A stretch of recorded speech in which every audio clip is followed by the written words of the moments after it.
The void outside the Invidian Vanguard's bridge was as dark and still as a frozen lake. Sensor Officer Jarrow stared at the holoscreen in front of him. Across millions of kilometers floated 60,000 vessels. They formed perfect wings on either side of a central spine. Not one of them showed a hint of weapon activity or engine heat. The fleet was alive in number, yet dead in every signature of war.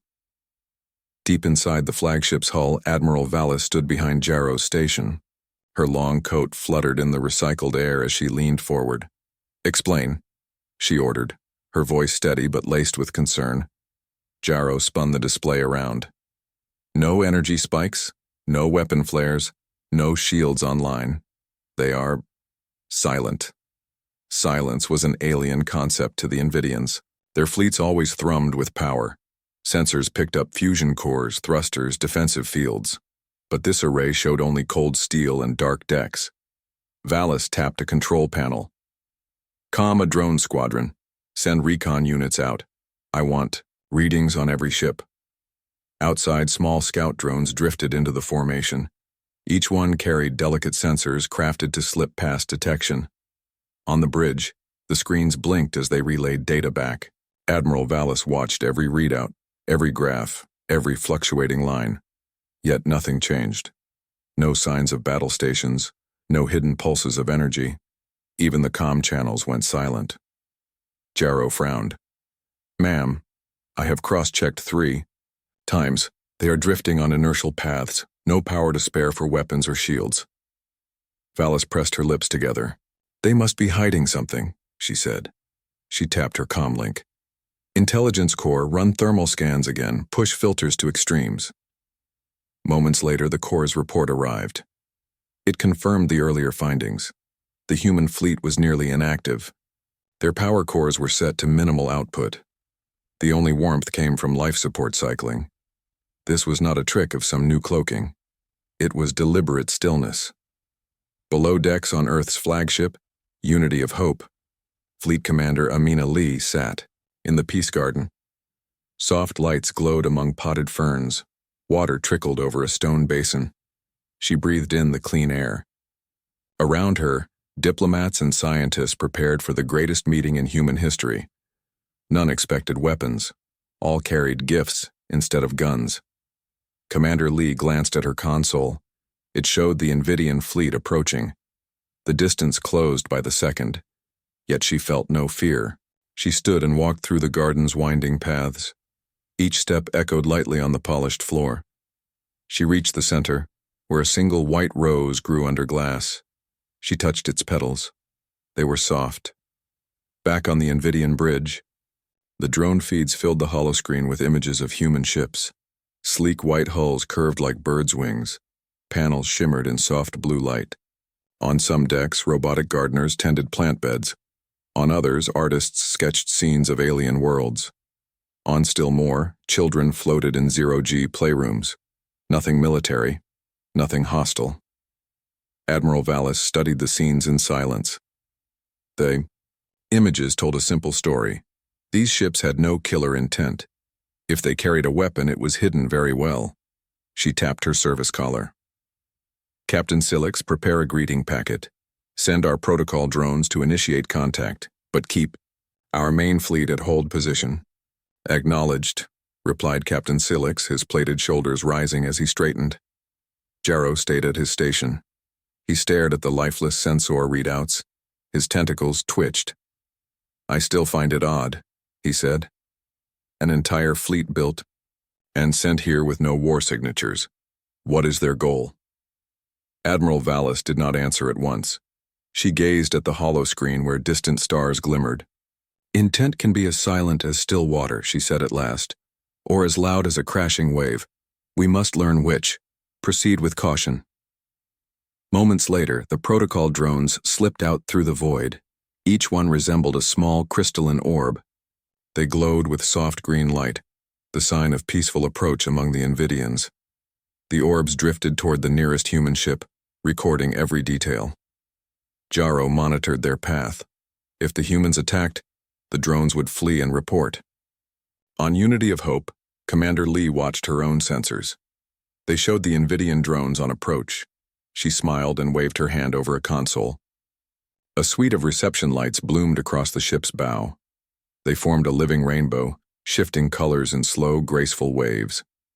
The human greeting protocol was simple: light, sound, and an open comm channel. "Open channel," she said softly. On the Invidian bridge, Silix tapped his console. The comm line flickered to life. A voice spoke, clear and calm. "I am Commander Amina Lee of Earth's Peace Fleet. We come with respect and friendship. No weapons are raised." Admiral Vallis exchanged a glance with her staff, then she nodded. "Tell her this is Admiral Vallis of the Invidian Vanguard. We accept your greeting. We will meet in neutral space." Neither side relaxed their guard, yet neither raised weapons. Across the gulf of space, two empires made their cautious first step toward a meeting that could change the galaxy. Down in the garden, Commander Lee exhaled. She closed her eyes and whispered, "May peace guide us." And so the silent armada remained. A fleet of 60,000 ships drifted in stillness. No guns, no shields, no war cries, only intent and curiosity. The real battle was one of wills, not weapons, and both sides held their breath to see who would blink first, 4 mini high. The Unity of Hope drifted in neutral space, its white hull glowing against the dark stars. Inside the ship's Grand Council chamber, light filtered through tall windows. Rows of delegates sat in soft chairs. Every face showed hope and a touch of nerves. At the front, Fleet Commander Amina Lee stood behind a curved podium. She wore her uniform with calm pride. Her brown hair was tied back. Behind her, a large holoscreen showed the Invidian Vanguard in waiting. Silence filled the room. Like a held breath, Commander Lee cleared her throat. "Honored delegates," she began, her voice steady. "We are here not to fight. We are here to share who we are." She tapped a control wand. The holoscreen changed to show fields of wheat on Earth, tall forests, and crowded city streets, full of life. Simple homes and busy markets passed by in soft light. "This is Earth," she said. "A world of many peoples, many cultures, many ideas. We built this fleet to show our unity and our care." A murmur ran through the council. Scientists in white coats whispered to diplomats in colorful robes. One delegate leaned toward another. "They show life, not weapons," she said. Her friend nodded. "It feels warm," he replied. Behind them, a team of artists and engineers stood by a model display of the ships. Tiny replicas rested on glass pedestals. Each model had small gardens on deck, zero-G play areas, and domes filled with music halls. No turrets, no missile bays, just hope. At a long table off to the side, Dr. Raul Hernandez, the chief cultural officer, adjusted his glasses. He watched the delegates. On the table lay delicate objects: a carved wooden mask from Earth's rainforests, a book of poetry, written by children, and a simple orb that played human music when it floated in light. Each gift was chosen to speak without words. When the Invidians saw these, Dr. Hernandez believed they would understand humanity's heart. Meanwhile, on the Invidian Vanguard, Admiral Vallis studied the transmissions from Earth's council chamber. The images filled her forward screen: golden fields, crowded streets, and the small gifts. She sat in her command chair surrounded by officers in polished uniforms. The bridge was quiet, except for the soft hum of life support. Outside the Yao, Invidian ships lay like silent giants. On each hull, symbols of their empire glinted in dim light. Admiral Vallis leaned forward. "They carry no arms in view," she said, her voice calm. Captain Silix, standing at her left, nodded respectfully. "Their fleet shows only tools for healing and growth," he replied. "Our sensors confirm no hidden weapon arrays." Jarrow, the sensor officer, tapped at his console. "I find signs of power use only for life support, propulsion, and cultural displays," he reported. "They are serious about peace." Back on Unity of Hope, Commander Lee watched the Invidian bridge on her holoscreen. She saw Admiral Vallis lean forward, as if listening. Lee raised her hand in a gentle salute. We send our respect, she spoke softly into the comm channel. We wish to learn your needs. We wish to share our knowledge. Her words carried warmth and strength. A pause followed. On both sides, hearts beat in anticipation. Then the Invidian comm line crackled to life. Admiral Vallis's smooth voice came through. Commander Lee, she said, we sense your sincerity. We will consider your offer of exchange. Prepare to share your plans for cultural cooperation. The bridge crew around Lee broke into soft applause. In the science bay of Unity of Hope, engineers and biologists prepared presentations. They arranged digital maps showing how medicine from Earth could help Invidian species. They plotted courses for joint expeditions to heal dead worlds. Technicians set up holographic projectors to show how human technology cleans polluted air and water. Each display was ready for the first official meeting between the species. At the same time, on the Vanguard's lower decks, Invidian scholars gathered. They peered at the same maps, learning Earth's methods. Some whispered in awe. Their medicine could save entire worlds, one scholar said. Imagine what we could achieve together. Others nodded.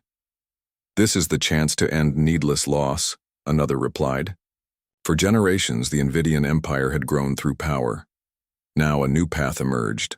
Commander Lee and Admiral Vallis agreed on a time and place for the joint meeting.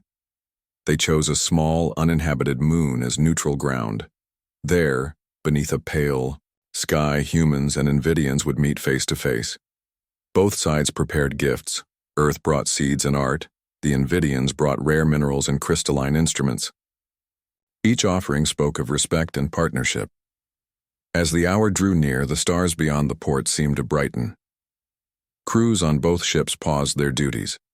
Children in the human playrooms floated to windows, curious. Invidian cadets gathered. On viewing balconies, their antennae raised in interest. All waited for a new chapter to begin. Neither side carried fear, but all felt the weight of possibility. And so, in the hush before dawn, two fleets stood ready. Their hearts were made of steel, strong and unwavering, but their purpose was not war. It was the bold choice to reach across the void and offer friendship. In that moment, Commander Lee and Admiral Vallis held the promise of peace in their hands. The future lay open, waiting for the two peoples to step forward together. Under the pale light of the neutral moon, two figures stepped onto the dusty gray soil. Commander Amina Lee led the human delegation, her boots stirring soft clouds of dust. Behind her walked Dr. Raul Hernandez, holding a small crystal orb that glowed with shifting colors. At her side, Admiral Vallis moved with careful grace, her long coat brushing the ground. Invidian scholars fanned out, their antennae catching stray starlight. All around them, human and Invidian ships formed a silent ring in the black sky. No weapons were drawn. Only hope and curiosity filled the air. Commander Lee paused at a simple stone dais. She swept her arm toward the gathering crowd. "Welcome," she said, her voice clear through the comlink. "Today we share our knowledge and our dreams." She tapped a small device. Instantly, a soft melody rose from speakers hidden under the ground. It was a human song, light and hopeful. On one side, Invidian faces gazed with wonder. On the other, human diplomats bowed respectfully to their hosts. For a long moment, the only sound was music and the whisper of wind. Dr. Hernandez knelt by a low table and placed the glowing orb down. He pressed a button. The orb floated upward, casting images into the dark sky. First came oceans alive with coral reefs. Then, fields of flowers turning toward a bright sun. Finally, forests rose from barren hills, each tree growing in seconds. The crowd gasped as life bloomed in midair. Invidian children pointed and laughed. Some scholars exchanged excited glances. They had never seen such art. On the horizon, the human ships glowed softly, their gardens lit inside clear domes. It was as if two worlds had merged in one shining vision. Next, Invidian engineers stepped forward with their crystalline instruments. Each device pulsed with gentle light and low hums, When an engineer touched a crystal, a melody like wind through glass filled the dais. The tune shifted in response to hand movement, weaving whispering notes that seemed to heal aches and calm fears. Human delegates closed their eyes and breathed slowly. Commander Lee felt warmth in her chest. Through music, the Invidians shared their care for the mind and spirit. The crowd stood in silent awe, not a single foot moving. It was a gift beyond words. On a raised platform, human scientists unveiled their next display. A dome-shaped holoprojector lit up, showing a dead ocean world with cracked seabeds. Slowly, human machines poured streams of nanobot swarms into the water. In moments, the sea turned blue again, fish returned, and green algae waved in gentle currents. The Invidian engineers' eyes widened. "This could save our dying seas," one scholar whispered. Robots and drones floated within the dome, planting tiny coral fragments that bloomed like jewels. Both sides knelt beside the display, studying how this low-energy process could restore life to any water world. Meanwhile, children of both species played nearby in a clear dome. Human kids floated in zero-G rings, tossing soft spheres back and forth. Invidian youngsters with natural agility leaped and glided through the air. They mimicked human chalk drawings on transparent walls, sketching stars and trees. Laughter echoed through the dome, rising above the formal talks. A human child handed an Invidian youngster a petal gentle as silk. The Invidian child tilted her head, sniffed, and smiled. No translator was needed. Through play, they built trust faster than any treaty could. As the sun, reflected by the moon's orbit, dipped toward the horizon, Commander Lee and Admiral Vallis took the stage together. Behind them, both fleets' lights shimmered. They faced a vast audience: diplomats, scholars, artists, and engineers. Lee spoke first. "We have shown you our world's heart," she said. "We ask only that you share yours." Vallis raised her clear voice. "We have shown you our music of glass," she replied. "We wish to learn more of your hope and your courage." Together, they extended hands, one human, one Invidian, toward the sky. A holographic dove formed between them, its wings outstretched in peace. Delegates from both sides rose and cheered. Lights from the ships blinked in unison, as if applauding the moment. Gifts were exchanged. Earth offered seeds from its oldest trees.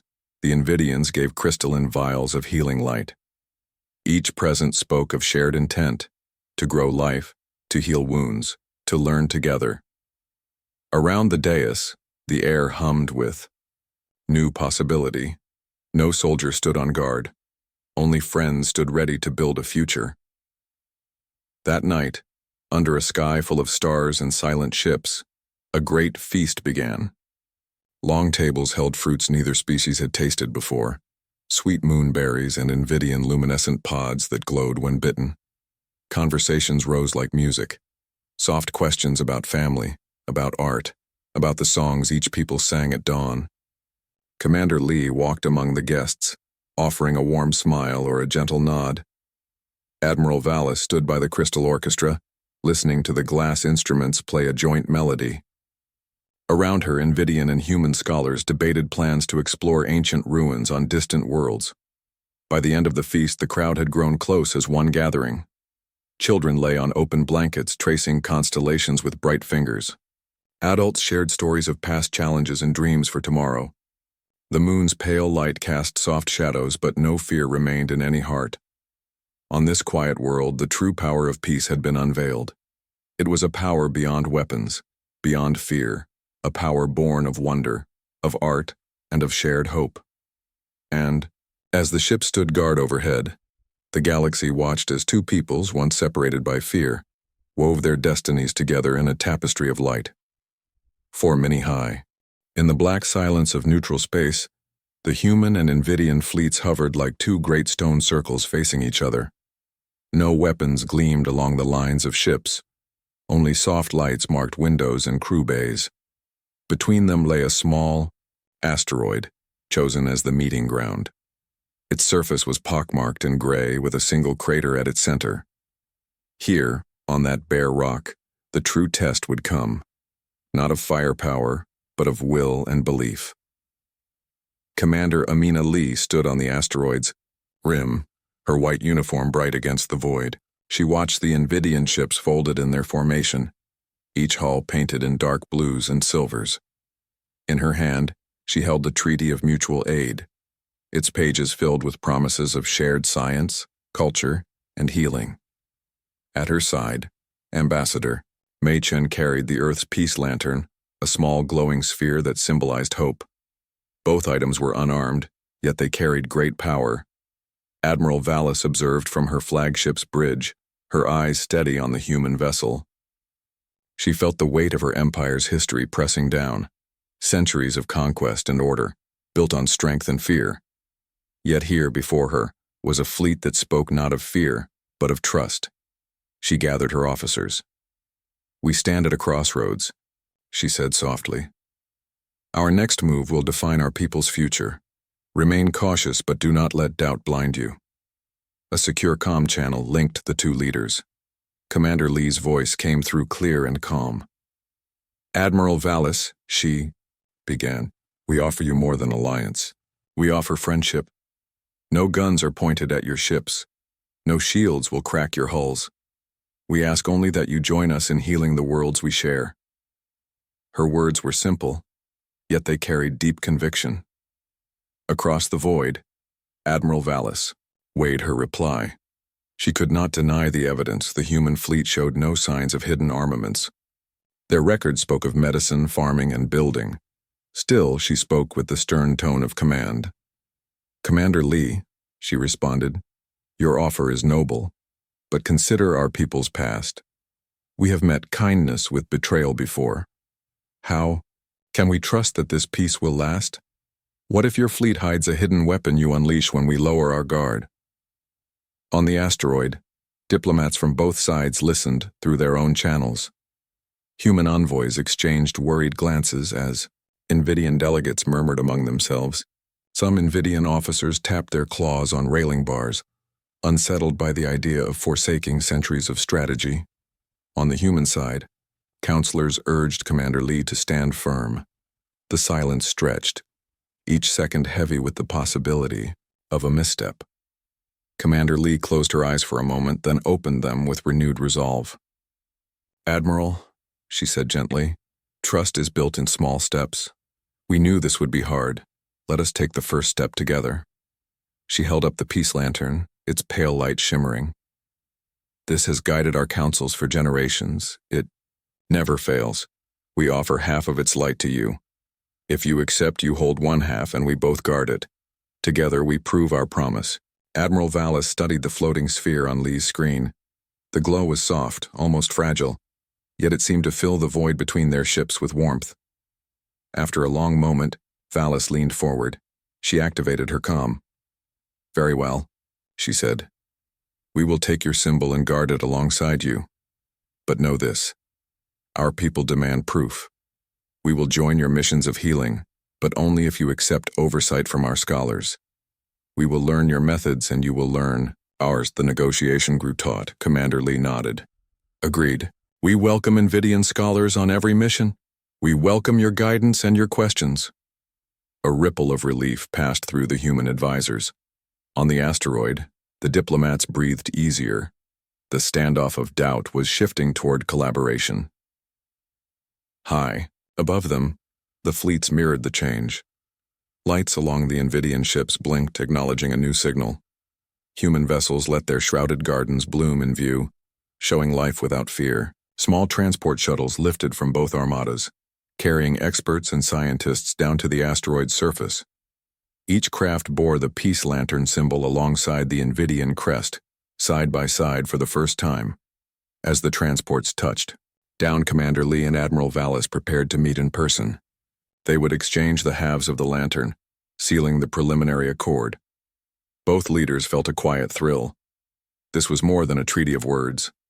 It was a promise carved in light and steel, a chance to prove that conviction could win where weapons failed. Commander Lee stepped forward across the dust. Admiral Vallis descended a ramp from her own shuttle. The two stood face to face for the first time. Lee held out the Earth's half of the lantern.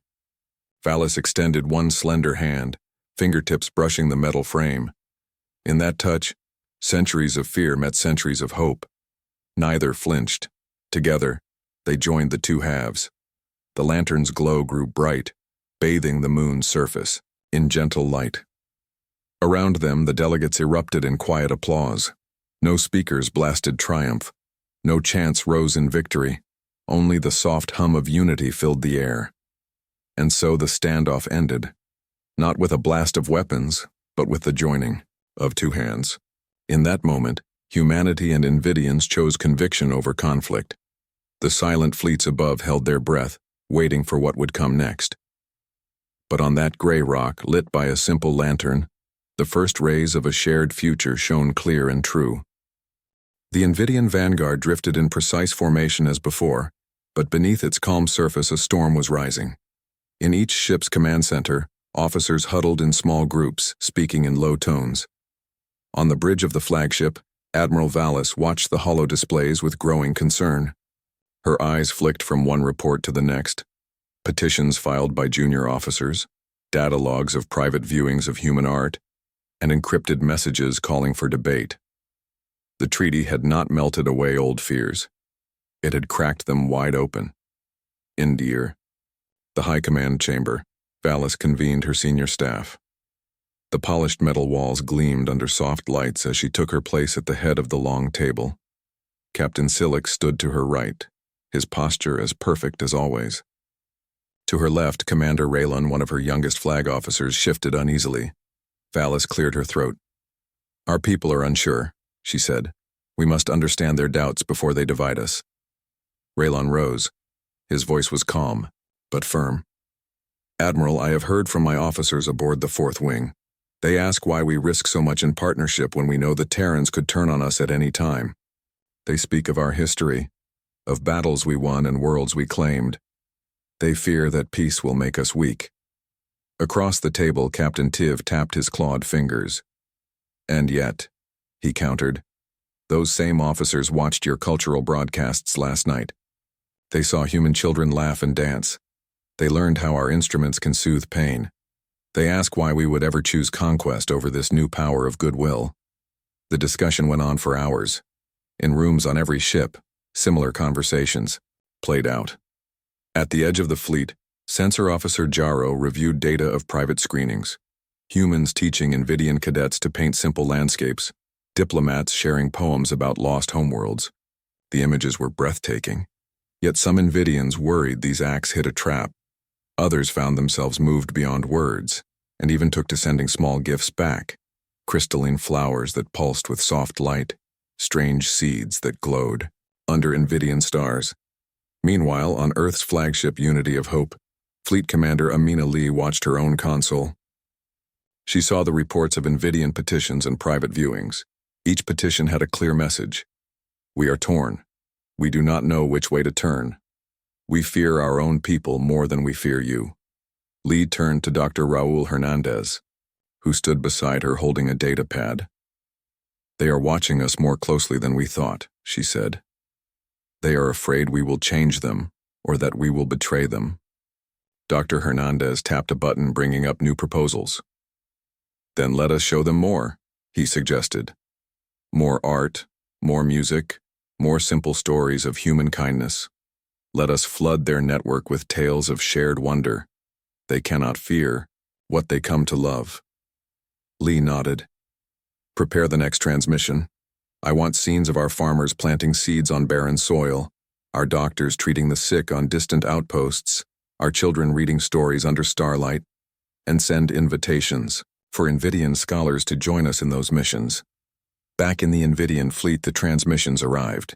Holoscreens flickered across command centers, showing human towns rebuilding after storms, explorers mapping lost ruins, engineers planting forests on world fragments. Many officers leaned forward, mesmerized. Cadets crowded around viewports, whispering among themselves.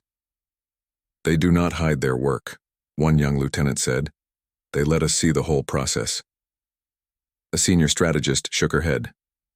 "Or they want us to see it," she warned. "It is a grand show." Soon the fleet split into two clear camps. One was called the Renewal faction. Its members believed that joining with humanity could heal Invidian worlds dying under centuries of strict rule.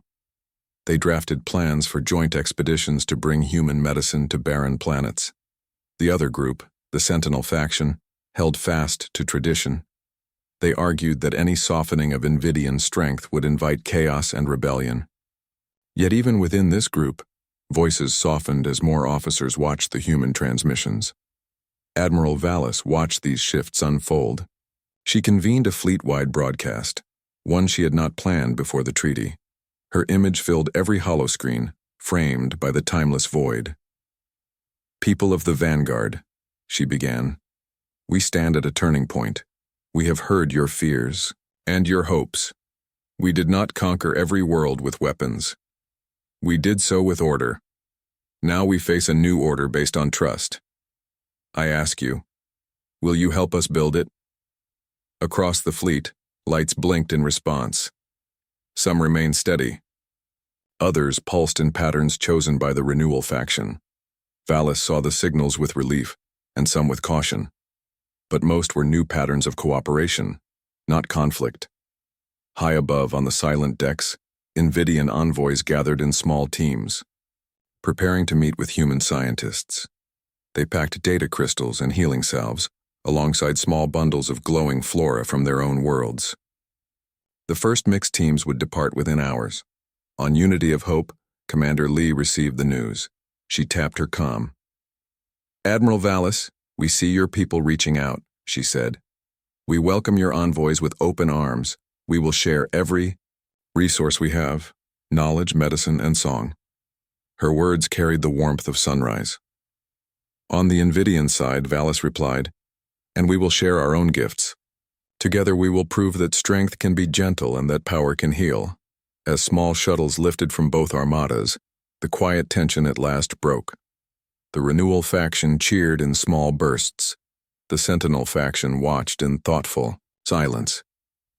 No one fired a shot. No shields flared in warning. Instead, metal doors opened, ramps extended, and teams of humans and Invidians stepped into the void between their ships, carrying gifts that glowed in pale light. That night, as both fleets held their breath, an Invidian child aboard the flagship pressed her face to a clear viewport. She watched human children in another ship's playdome, their laughter drifting across the void through comm channels. The girl raised her hand, and the children waved back. In that small moment, beyond debates and divisions, the true power of hope shone through. And so the Invidian Empire faced its greatest test, not in the fury of battle, but in the courage to change. Seeds of doubt had fractured old ways, and seeds of wonder began to grow. Admiral Valis stood at her window, watching the combined team's shuttles vanish into the black. She whispered to herself, "May this choice bind us stronger than any chain of conquest." The fleet trembled on the brink of a new future, one built not on fear but on the faith that empathy could truly unite two worlds. In the pale blue light of a distant sun, the neutral moon's dusty plain lay quiet once more. Where two great fleets had hovered, only a single council dome remained, ringed by ships from Earth and the Invidian Empire alike. Inside, a long curved table bore two emblems side by side, the Earth's peace lantern and the Invidian crystal sigil. Around them, humans and Invidians gathered to sign the first Galactic Accord. Fleet Commander Amina Lee entered the dome with steady steps, her white uniform bright against the dark floor. Admiral Valis followed, her coat brushing the ground. Both carried pens made of pale metal, one set crafted from Earth's moonstone, the other from Invidian crystal. As they took their seats at the center of the table, silence fell. Every pair of eyes watched this historic moment. Lee spoke first. "Today, we bind our people in trust and in purpose. We leave behind old fears. We walk forward together." She dipped her pen in glowing ink drawn from the peace lantern's core. Valis echoed her words, voice calm and clear. "We commit our knowledge and our hearts. We protect each other's worlds. We learn from each other's strengths." On the table lay the Accord's pages, each clause written in both Terran Common and Invidian script. Articles spoke of joint exploration of uncharted star systems, shared healing projects on wounded planets, and cultural exchanges to build understanding. There were plans for mixed research teams, guest students in each other's academies, and symbols of alliance to fly on every ship's mast. Lee signed first, her hand steady. The ink glowed softly, then faded into the page. Valis followed, her strokes precise and deliberate. When she finished, the crystal pen chimed and the lantern on the table blazed with warm light. All delegates rose and a gentle hum filled the dome. It was the Accord's resonance, a soft note that spoke of unity. Outside, Starward Gate, the ancient docking arch between fleets, opened wide. Humans and Invidians streamed through together. Engineers carried new medical pods built by joint teams. Botanists brought seeds of both species' flora. Musicians from Earth held crystal lyres crafted by Invidian artisans.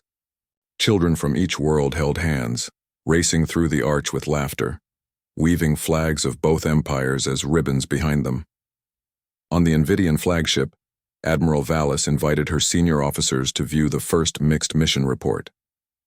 Holographic. Screens displayed data on a small desert moon where human terraforming drones and Invidian climate stabilizers work side by side. Rivers flowed in the simulations. Green fields spread under red skies. Invidian engineers tapped their claws in satisfaction. "This is the future we dreamed," Raylon said. Valis nodded, pride softening her stern gaze. Meanwhile, on Unity of Hope, Commander Lee toured the joint medical wing. Doctors and healers of both species walked corridors lined with luminescent panels. They marveled at each other's techniques. Human nanoscalpels weaving through tissue, Invidian light therapy oscillating wounds to life. A young Invidian nurse, her antennae quivering with excitement, gently applied a healing crystal to a human patient's arm. The patient smiled, feeling warmth and relief. Far below the council dome, a grand celebration was prepared. A ring of open courtyards formed a spiral, each courtyard themed for a different shared project. In one, holographic forests rose and fell in tide-like rhythms. In another, an orchestra of human and Invidian instruments played a new anthem, weaving strings and glass tones into soaring harmony. Scented vapors carried the smell of Earth's wildflowers mingled with Invidian night-blooming plants. As twilight settled across the moon's surface, Lee and Valis stood on a raised balcony overlooking the spiral. Stars peeked through the domes. Clear Roof and the two leaders watched the crowd below. Humans and Invidians embraced, exchanged gifts, and danced under the shared sky. For a moment, the work of centuries felt as simple as a single step. Valis placed a hand on Lee's shoulder. "We have done what was thought impossible," she said. Lee turned, her smile bright. "We did it together," she replied. Below them, the new anthem rose to a crescendo. Light from the peace lantern and the crystal sigil entwined, casting rainbows across the crowd. In a private moment later, Lee and Valis reflected on the long road behind them. Lee thought of Earth's history, wars that once scarred planets, fears that nearly destroyed hope. Now she felt that hope had grown stronger than any weapon. Valis recalled the Invidian Empire's endless pursuit of order through might. Now she saw order born of compassion and trust. Before departing, they planted a living monument in the center courtyard, a slender spire of transparent crystal, half seeded with human trees, half with Invidian vines that glowed at night. Its base was etched with the Accord's key words, unity, renewal, hope, in both scripts. As they stood together, a breeze from Earth's ventilators stirred the vines, and the trees' soft leaves whispered in the alien air. When, at last, they boarded their ships to return to their people, the fleets parted not in silence but in song. Human choirs aboard Unity of Hope sang a melody of dawn and discovery. Invidian vocal harmonies answered from the vanguard. Across the void between them, their voices met and blended, carrying through comm channels as an enduring promise. Over. The next cycles of the moon. The first Galactic Accord mission set forth. Explorers charted dead worlds to rebuild them. Archivists collected stories of lost cultures before they vanished. Children on both sides exchanged letters and drawings. Even factory crews on remote stations shared recipes from home and designs for new instruments. And so the galaxy witnessed a true HFY triumph. Humans did not prove their worth with firepower, but with open hands and curious hearts. They taught an old empire to dream in new colors. The Invidians found courage not just in steel, but in compassion. Together, they forged a future brighter than any starfield. One born of peace, curiosity, and the unbreakable belief that even the greatest divides can be closed by unity. In the end, it was not a battle that gained the galaxy's respect, but a simple accord sung under a shared sky. The story of Earth's fleet and the Invidian Empire became a beacon to others. That true strength lies not in conquering worlds, but in lifting them together. And so, as new stars twinkled on the horizon, the dawn of the Galactic Accord lit the way for all who dared to hope.